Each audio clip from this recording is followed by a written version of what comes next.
आप देख रहे हैं headlines daily HT news. Indore के ग्राम दूधिया स्थित राज इंटरनेशनल स्कूल में शनिवार को लोकतंत्र की भावना को साकार करते हुए छात्र परिषद के विभिन्न पदों के लिए चुनाव आयोजित किए गए। चुनाव पूरी तरह वास्तविक लोकतांत्रिक प्रक्रिया के अनुरूप संपन्न कराए गए, जिसमें विद्यार्थियों ने बढ़ चढ़कर भागीदारी निभाई।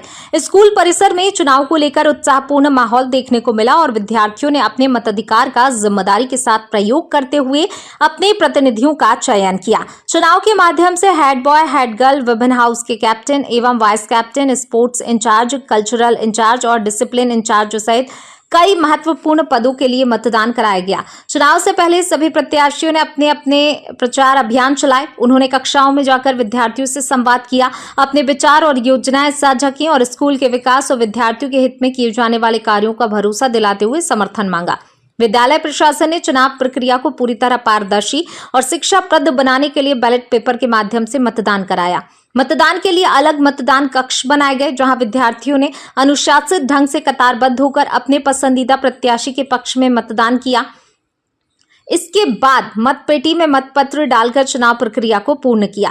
इस दौरान शिक्षकों ने निर्वाचन अधिकारियों की भूमिका निभाते हुए पूरी प्रक्रिया का संचालन किया। स्कूल के डायरेक्टर अभिषेक जाट ने बताया कि इस गतिविधि का मुख्य उद्देश्य विद्यार्थियों को लोकतांत्रिक मूल्यों, मतदान के अधिकार, निष्पक्ष चुनाव प्रक्रिया और जिम्मेदार नागरिक बनने की सीख देना है। आज के विद्यार्थियों को भविष्य का जागरूक मतदाता बनाने के लिए इस तरह के व्यवहारिक आयोजन अत्यंत आवश्यक है। बच्चों को ये भी बताया गया कि देश में चुनाव किस प्रकार संपन्न होते हैं, मतदान का क्या महत्व है और लोकतंत्र को मजबूत बनाने में प्रत्येक मतदाता की भूमिका कितनी अहम होती है। इस अवसर पर स्कूल के प्रिंसिपल विजय कुमार ने बताया कि विद्यार्थियों को देश में प्रस्तावित वन नेशन वन इलेक्शन की अवधारणा की भी जानकारी दी गई।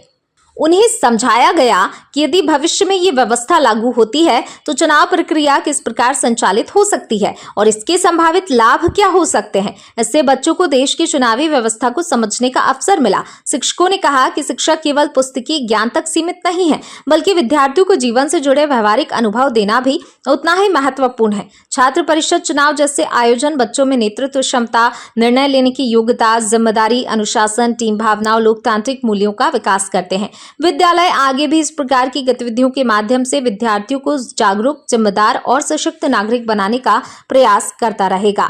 लोकतांत्रिक व्यवस्था को अंजाम देते हुए बच्चों को वोटिंग का राइट्स देते हुए उनसे वोट दिलवाए गए हेड बॉय, हेड गर्ल तमाम पोस्ट के लिए। क्या सोच है स्कूल की और क्या कहना चाहेंगे इसको? जो मेरी व्यक्तिगत सोच थी, मैंने प्रिंसिपल सर को कहा कि अपने स्कूल में भी चुनाव की प्रक्रिया होना चाहिए। जिस तरीके से लोकतंत्र में चुनाव की प्रक्रिया होती है और वो अपना जनप्रतिनिधि चुनते हैं, और कहीं ना कहीं मान के चले कि हम डायरेक्ट किसी बच्चे को पोस्ट दे देते हैं कि आपको ये संभालना, आपको डिपार्टमेंट संभालना है, तो कहीं ना कहीं मान के चलो कि जो बच्चों के मन में जो लोकतंत्र के प्रति जो आस्था होना चाहिए और उनको इसकी जानकारी होना चाहिए कि वोटिंग के राइट्स क्या होते हैं, वोटिंग किस तरीके से होती है, हम किसी व्यक्ति विशेष को जिताते हैं तो वो हमारे लिए क्या करेगा।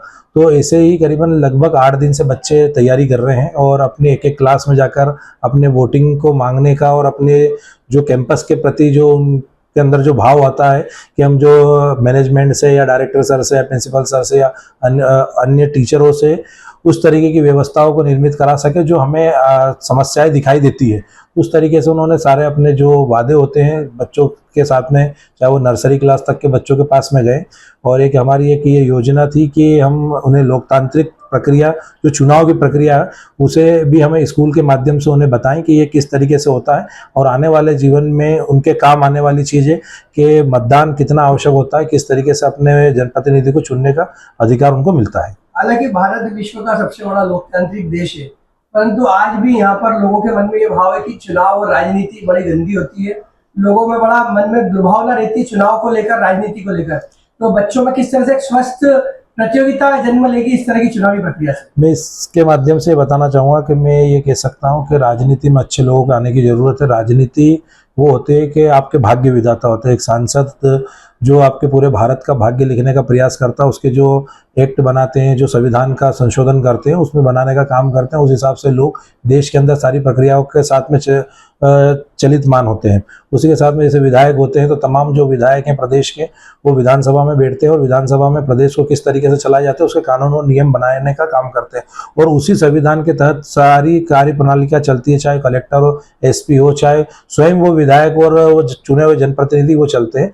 तो लोकतंत्र में की जो ताकत है वो यही है हमारे हिंदुस्तान की, कि हम बच्चों को यही सिखा रहे हैं कि इसमें जिस तरीके से आज राजनीति में जो लोग छूटते जा रहे हैं, अच्छे लोग घर बैठे हैं और चोर डकैत और रेपिस्ट जैसे लोग जो सत्ता में बैठ जाते हैं, वो बैठने के बाद में मान के चलो तमाम लोगों के ऊपर अत्याचार करते हैं, उनकी कोई सुनवाई नहीं होती। तो मैं ये चाहता हूँ कि राजनीति में साफ जाए और दिल के सच्चे जाएं और इस देश को आगे पहुंचाने का काम करें। भारत सरकार की भी मंशा है कि वन नेशन वन इलेक्शन, और आज उसी को यहाँ मूर्त रूप दिया गया। सारे चुनाव जितने भी हो एक साथ एक स्थान पर हो रहा है, क्या कहना चाहेंगे इसमें? ये बहुत अच्छी प्रक्रिया है भारत सरकार की। इसमें कहीं ना कहीं मान के चलिए कि टाइम और एफर्ट और पैसा तीनों चीज़ें बचती हैं और देश को ग्रोथ मिलती है। इसमें कहीं ना कहीं मान के चलिए कि यदि साल भर यदि चुनाव होते रहेंगे, छोटे या बड़े सारे चुनाव, तो कहीं ना कहीं मान के चलो जो विकास कार्य में बाधा होती है वो रुकता है। आचार संहिता लगने के कारण जो मैकेनिज्म मैनेजमेंट है, जो टीचर्स लेके और जो जितने भी वॉलंटियर जो काम करते हैं, उन्हें बार बार चुनावी प्रक्रिया में जाना पड़ता है, तो जो उनके जो वर्किंग करने के काम है वो काम बहुत प्रभावित होता है। तो मैं मानता हूँ कि वन नेशन वन इलेक्शन चुनाव होना चाहिए। उसी दिशा में हमने ये एक छोटा सा प्रेजेंटेशन भी दिया है आपके माध्यम से, और तमाम देश के जो युवा है और जो पॉलिटिशियन है वो भी ये देखें कि एक बेंच पर ही सारे चुनाव आसानी से किए जा सकते हैं। उसका एक छोटा सा रोल मॉडल के तौर पर हमने आज ये बताने का भी हमने प्रयास किया। आपका परिचय। इलेक्शन करवाए जा रहे हैं, बच्चों को लोकतांत्रिक व्यवस्थाओं से रूबरू कराया जा रहा है। छोटे छोटे बच्चे वोटिंग करके किस तरह से वोटिंग की जाती है उसका जान रहे, क्या कहना चाहेंगे पूरी प्रक्रिया को लेकर? एक्चुअल क्या होता है, जब बच्चे टीनेजर से 18+ में जाते हैं तब उन्हें ये नहीं मालूम होता कि वोटिंग प्रणाली क्या है। तो सबसे पहले हम लोग वो चीज़ सिखाते हैं कि जब आप टीनेज से बाहर होंगे, जब 18+ होंगे, तब आपको बैलेट पेपर क्या होता है। सबसे पहले प्रारंभिक चीज़ हम ये सिखाते हैं। और हमारा देश जो है वो एक लोकतांत्रिक देश है।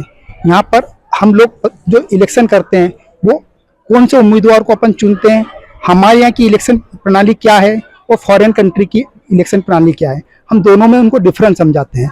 और आज हमने एक मिशन उठाया है कि हमारे देश में एक विचाराधीन प्रावधान है, वन नेशन वन इलेक्शन। हमने उसी तर्ज पर डिफरेंट कैंडिडेट को एक ही दिन में सारे इलेक्शन कराने का प्रयास किया है। इससे ये मैसेज जाएगा कि बहुत सारे जब चुनाव होंगे, जैसे पार्षद के, विधायक के, सांसद के, तो वो एक ही दिन में कैसे पूर्ण होंगे। मैं बच्चों को यही सिखाना चाहूँगा कि इन फ्यूचर जब आप 10 एज से बाहर निकलोगे, 18+ में जाओगे, तो मे बी पॉसिबल आपकी एज में वन नेशन वन इलेक्शन वाला प्रावधान लागू हो जाएगा। तो एक ही दिन में आप सारे कैंडिडेट को कैसा उम्मीदवार आप चुनना चाहोगे वो आप जान पाओगे। आज कौन कौन सी पोस्ट के लिए यहाँ चुनाव होने? Head boy, head girl, discipline incharge, cultural incharge, sports incharge, ये 5 पोस्टें स्कूल को बिलोंग करती है। और 4 पोस्टें कैप्टन और वाइस कैप्टन वो जो हाउस को बिलोंग करती है।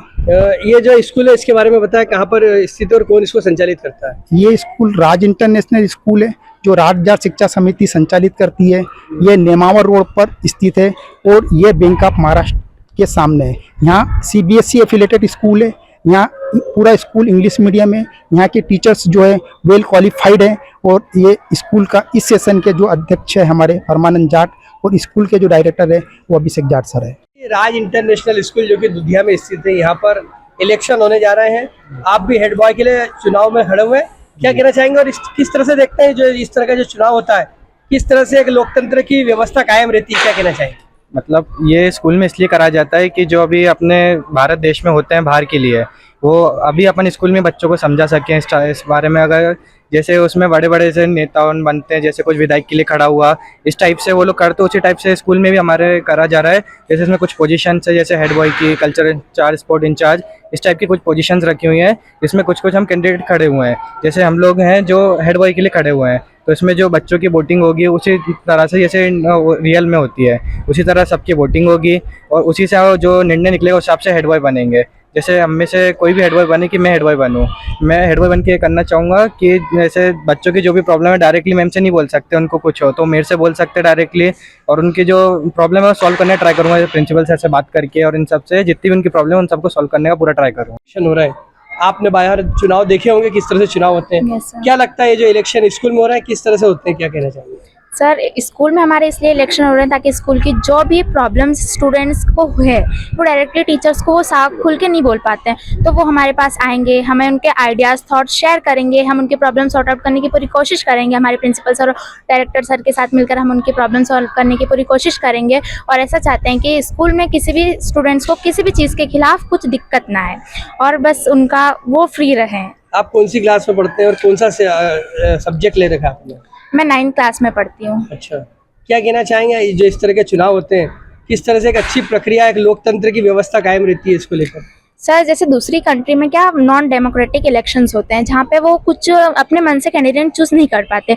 इन आवर कंट्री भारत में ऐसे चुनाव होते हैं जो सबकी मर्जी से होते हैं, और दूसरी कंट्रीज में मर्जी के खिलाफ होते हैं, वो कुछ चूज नहीं कर पाते, उनके मन से कुछ नहीं होता वहाँ। और अपनी कंट्री एक लोकतांत्रिक कंट्री है, डेमोक्रेटिक कंट्री है, our country is the best country. और आप देख रहे हैं HD न्यूज।